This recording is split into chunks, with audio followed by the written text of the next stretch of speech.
March ending आहे, वीज bill भरा अन्यथा कनेक्शन कापण्यात येणार, असे वाक्य महावितरणचे कर्मचारी वीज ग्राहकांना म्हणत आहे.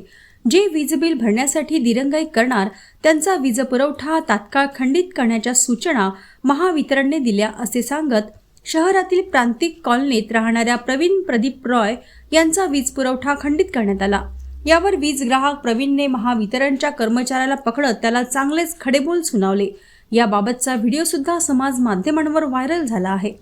शहरातील भिवापूर प्रांतिक कॉलनीत राहणारे प्रवीण प्रदीप रॉय हे फुटपाथवर ठेला लावत आपल्या कुटुंबाची उपजीविका भागवितात.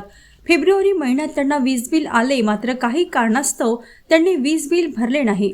16 मार्चला दोन्ही महिन्याचे 3,900 रुपये बिल आले.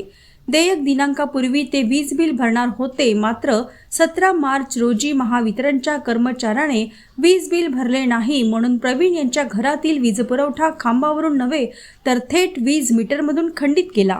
प्रवीणने त्या कर्मचाऱ्याला गाठत जाब विचारला की देयक दिनांकापूर्वी तुम्ही माझा वीज पुरवठा का खंडित केला? 31 मार्च ही वीज बिल भरण्याची शेवटची तारीख आहे. तुम्ही वीज बिल खांबावरून कनेक्शन न कापता वीज मीटरमधून कनेक्शन का कापले, असा प्रश्न त्यांनी उपस्थित केला. मी वीज बिल भरणार आहोत. जर आमच्यातर्फे वीज बिल भरण्यास उशीर झाला तर आम्ही जी सुरक्षा ठेव महावितरणकडे जमा केली आहे त्यामधून आपण पैसे कट करायला हवे, असा विविध प्रश्नांचा भडीमार केल्यावर महावितरण कर्मचाऱ्याने प्रवीण प्रदीप रॉय यांच्या घरातील वीज पुरवठा सुरू केला. याबाबत प्रवीण रॉय म्हणाले की महावितरण कर्मचारी मार्च एंडिंग आहे म्हणून पैसे भरण्यासाठी आमच्यावर दमदाटी करीत आहे. या विरोधात मी न्यायालयात दाद मागणार आहोत.